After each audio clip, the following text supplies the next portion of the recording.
हरिओम। हरिओम गुरुजी। बेटा आपका स्वागत है कार्यक्रम में। जल्दी से बेटा अपना नाम बता प्रणाम दो। गुरुजी।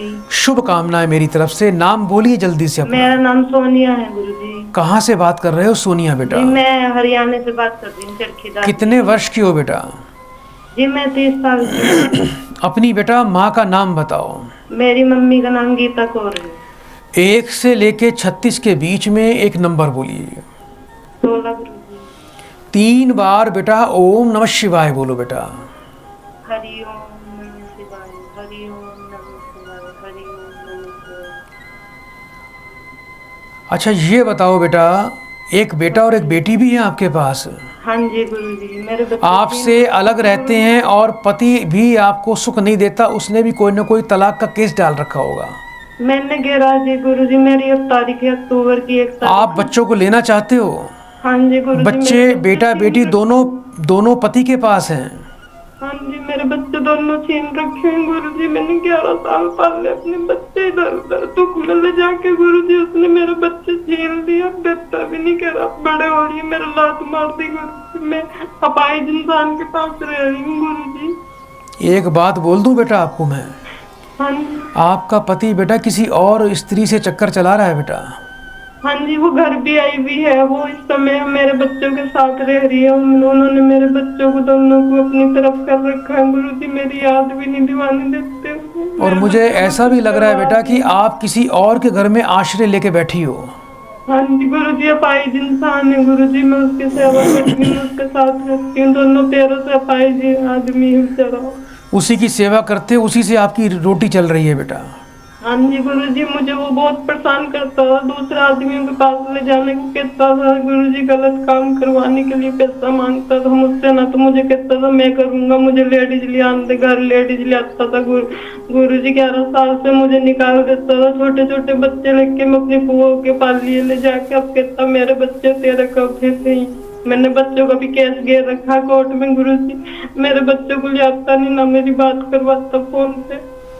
मैं बहुत दुखी हूँ गुरुजी। बहुत बेटा जीवन में आपकी व्यथा सुनकर बेटा मैं बहुत दुखी हूँ बेटा। आपने इतना दुख झेल रहे हो, ना तो बेटा जीवन में सम्मान मिला, ना सुख मिला, ना बच्चों का साथ मिल रहा है, ना पति का साथ मिल रहा है। किसी के लिए अच्छा किया, सारी बुराई का ठीकरा आपके सिर पे पड़ रहा है और लोगों में बदनामी भी झेलनी पड़ रही है।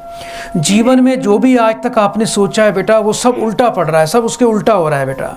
हाँ जी गुरुजी, ये बताओ मेरी लड़की मिल जाए बस। मुझे लड़के की भी जरूरत नहीं, लड़का भी अपनी बाप की तरह है। अगर लड़का सही होता, मेरी लड़की मेरे साथ आने को तैयार थी, वो लड़का नहीं आया मेरा। मेरी लड़की कोई बात नहीं बेटा, ये थोड़ा सा आपके ऊपर बेटा दोष है बहुत ज़्यादा, जिसके कारण बेटा आपको ये सब झेलना पड़ रहा है। ये बेटा पूर्व जन्म के ऋण और दोष हैं और श्राप हैं।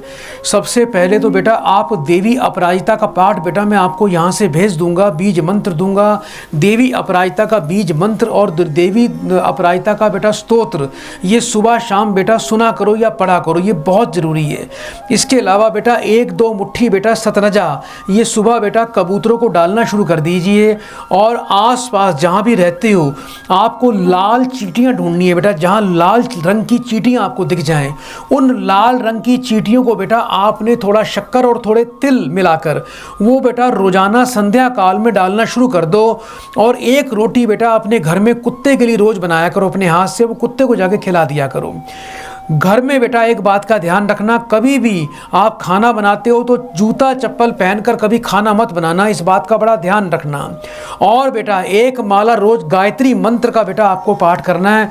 मैं आपके परिवार के लिए, आपके बच्चों के लिए बेटा थोड़ा विशेष उपाय और कार्य स्वयं भी करूंगा, जिससे अति शीघ्र आपके बच्चे आपके पास आ जाएंगे और जीवन में बेटा आपको सुख मिल जाएगा। चिंता नहीं करना बेटा, माँ देवी अपराजिता के चरणों में जो आ गया उसका कल्याण होगा। ये तो कुछ भी नहीं है, इससे भी बड़ी बड़ी समस्याओं का समाधान माँ के चरणों में किया गया है। आज बेटा सच्चे मन से आपको आशीर्वाद है बेटा, अब रोना बंद कर दो। बड़े प्रेम से बेटा 3 बार हरिओम बोलो बेटा।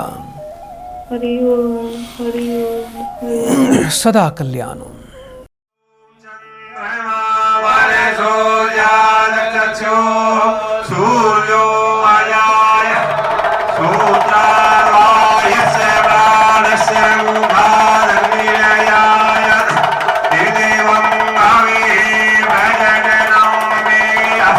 Sami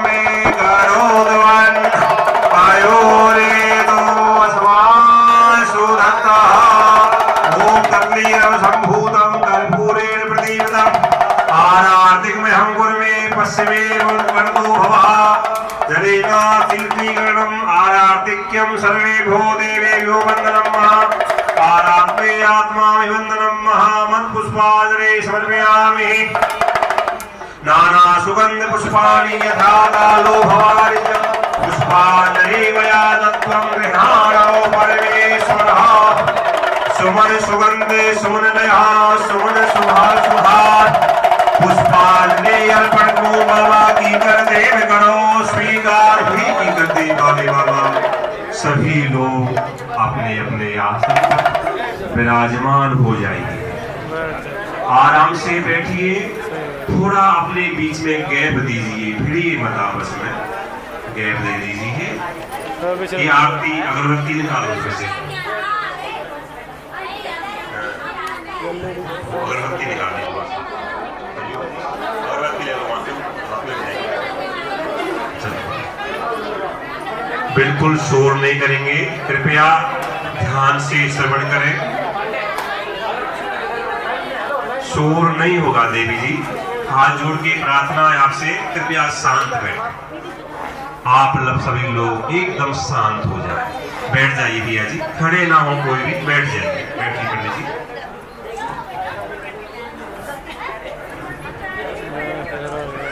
सभी मेरे साथ में जुड़िए।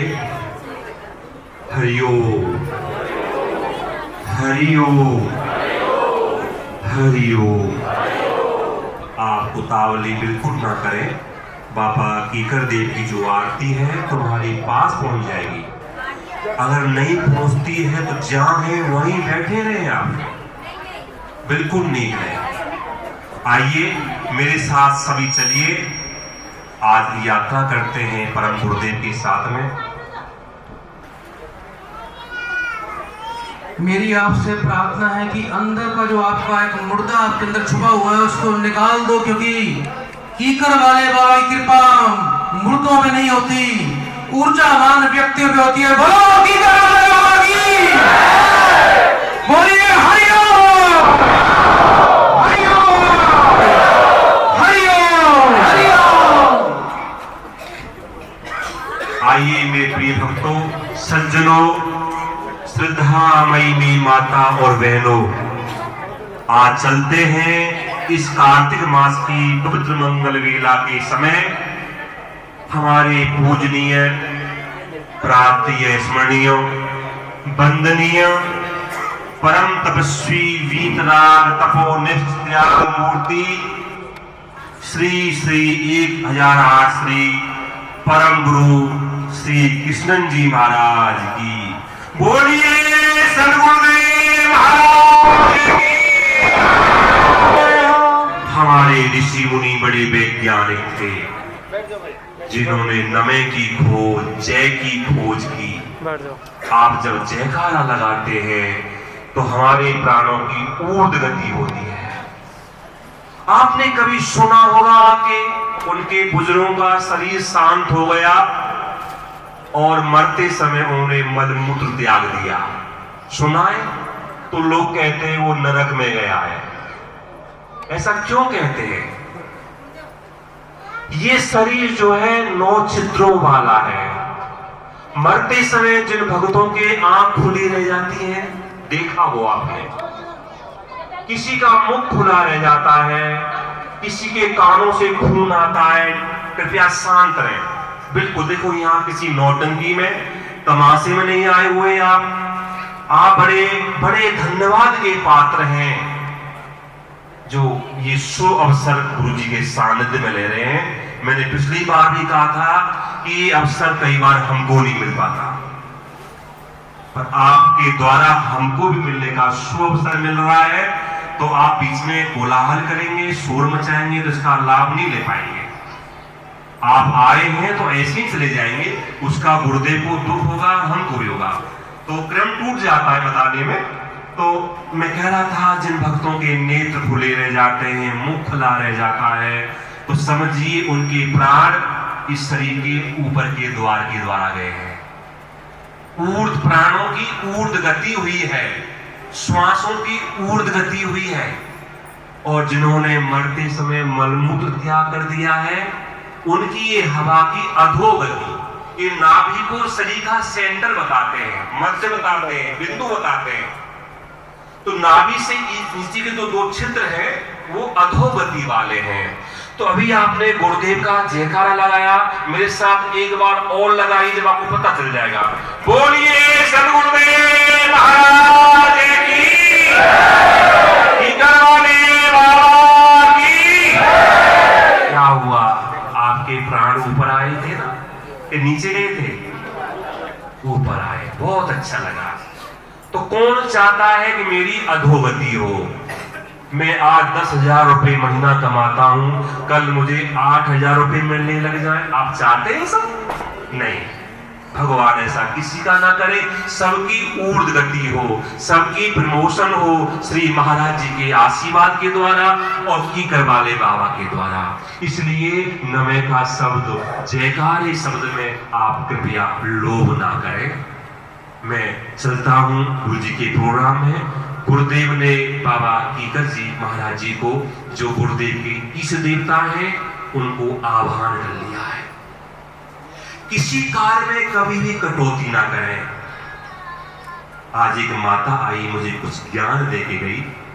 उन्हीं माता को संबोधन करते हुए मैं एक छोटा सा एक दृष्टांत सुनाता हूं।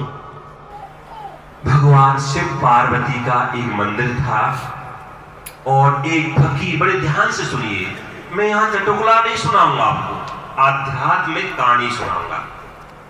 एक फकीर भगवान शिव के मंदिर में नृत्य की जाया करता था और कहता था, हे भगवान भोलेनाथ मेरी भी सुन लीजिए। बार बार भगवान शिव से आग्रह करता था, निवेदन करता था। भगवान ने उसकी नहीं सुनी। अकस्मात एक दिन भगवान शिव पार्वती वायुमंडल में, आकाश मंडल में विचरण कर रहे थे। तो हमारी माताएं बहुत दयालु होती हैं, ये हृदय भाव होता है। तो माता पार्वती जी साथ थी। इसको मैं पूछूंगा आपको मैंने क्या बताया है। माता पार्वती ने कहा, हे प्रिय, देखो आपका भगत रोज आपकी प्रार्थना करता है, पूजन करता है और आपसे मांगता है। आप तो भोले भंडारी हैं, जैसे श्री हमारे महाराज जी हैं। इनको मैं कई बार भोले भंडारी कहता हूं। महाराज जी जब आप देते हैं तो पता नहीं चलता, आप ना जाने देने लायक ना चीज को भी दे देते हैं। ऐसे से कई घटनाएं हमारे सामने हो जाती है। कई बार गुरु जी दे करके हमको मुश्किल में डाल देते हैं। बोले श्री महाराज जी ने कह दिया आप ये चीज दे दीजिए, तो बताओ हम कहां से देनी पड़ती है। तो वहीं से ये भाई बाहर मत जाना। कहां कह रहा था मैं, अभी क्या कह रहा था बताएंगे। माता पार्वती ने कहा, हे भगवान इनको दे दीजिए ना। भगवान भोलेनाथ बोले, देवी आप नहीं समझती, संसार बहुत चालाक है, ये इनकी बातों में नहीं आया करते। अभी इनको इनके हिस्से में नहीं है, इनके भाग्य में नहीं है, मिल जाएगा।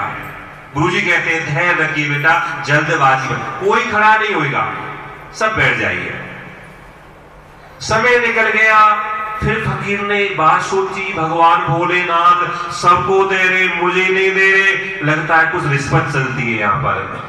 उन्होंने कहा, हे भोलेनाथ अगर मुझे 1 रुपया आप दे दोगे ना तो मैं चवन्नी जो है महाराज जी आपके आश्रम में दान कर दूंगी। ऐसे लोग आते हैं। वो बहन ऐसे कह रही थी, इसलिए मैंने आज सुनाना पड़ रहा है आपको। उस फकीर ने कहा, हे भोलेनाथ मुझे आप 1 रुपया देंगे तो मैं चवन्नी आपको चढ़ा दूंगा। वैसे ऐसे शब्द भगवान के सामने नहीं बोलने चाहिए। उस फकीर ने भगवान के सामने शर्त रख दी। फिर माता पार्वती बोली, देखो ना आपसे ले जाते हैं और आपका धन्यवाद तक नहीं करते। बेचारा आपसे मांग रहा है, कह रहा है चवन्नी चढ़ा दूंगा, कुछ 25% आपको दे रहा है, हम तो 10% भी नहीं देते। सत्य है, मैं भी नहीं कई बार दे पाता, ठीक है ना। एक बहन की हिम्मत समझता हूँ जो पिछली बार आई, कितने का चेक महाराज जी को दे के गई, मैं धन्यवाद करता हूँ। 1,51,000 का हमारी बहन पिछली बार आश्रम के लिए चेक दे के गई है। उन बहन का पुनः धन्यवाद कर दीजिए। कुछ भक्त लोग आज ऐसे भी आए हुए हैं।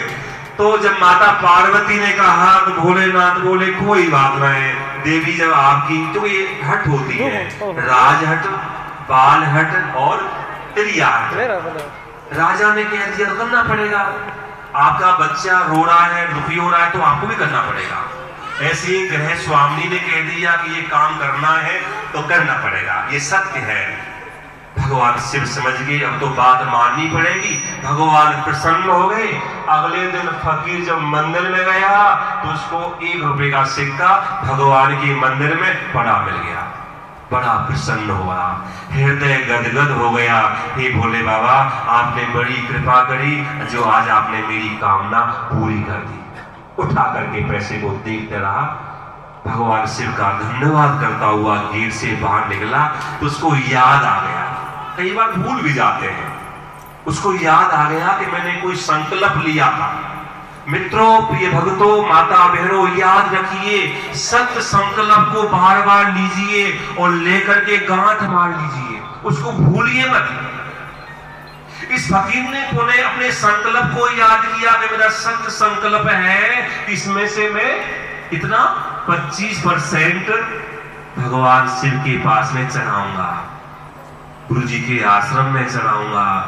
पर इतने दिनों में इतनी मेहनत मैंने करी है, भगवान ने मेरी सुनी है, अब इस मंदिर में कहाँ भोलेनाथ बैठे हुए हैं, किसको चढ़ाऊं, किसको दूं? है 25 पैसे में मेरे घर के बहुत काम चलेंगे। पापी का मन डूल गया। भगवान तो 10 हाथों से देते तो 20 हाथों से ले लेते हैं, जब देते हैं तो छप्पर फाड़ करके देते हैं, और लेते तो भाइयों एक चमड़ी को भी उधर लेते हैं, पता नहीं चलता। उनके बहुत लंबे हाथ हैं, अभी आपको मिल जाएगा। फकीर उस पैसे को लेकर के, रुपए को लेकर के बाहर गया। आप सामने दुकान थी कुछ सामग्री लेने की, उन्होंने कहा भैया मुझे ये सामग्री दे दीजिए। फकीर ने वो रुपया दे दिया और पैसे वापस मांगे तो उस दुकानदार ने पता क्या कहा, बताइए? दुकानदार ने कहा भैया जी, आपका रुपया जो खोटा है इसमें से 25% कट करके चलेगा। ये रुपया आपका नकली है, इसमें खोट है। जैसे हमारे रुपए फट जाते हैं ना, तो हमको जाते हैं तो कहते हैं इसमें से 100 रुपए के आपको 90 रुपए मिलेंगे। तो उसने कहा दुकानदार ने, ये रुपया आपका खोटा है, इसमें से 25% आपको काटना पड़ेगा। फकीर के आंख खुल गए, फकीर को दिव्य ज्ञान मिल गया। हे प्रभु, आपके हाथ बहुत लंबे हैं, अगर आपने वहां नहीं दिया तो मुझे यहां देना पड़ा। प्रिय भक्तों, मित्रों, मेरी बहनों, माताओं, ये कोई चटुला नहीं है, ये आध्यात्मिक कहानी है। हमारे पास भक्त लोग आते हैं, सत्य संकल्प लेते हैं, हम बार बार आपको सत्य संकल्प दिलाते हैं। बाबा कीकर वाले बाबा की कृपा से आप लोगों के कार्य सिद्ध होते हैं।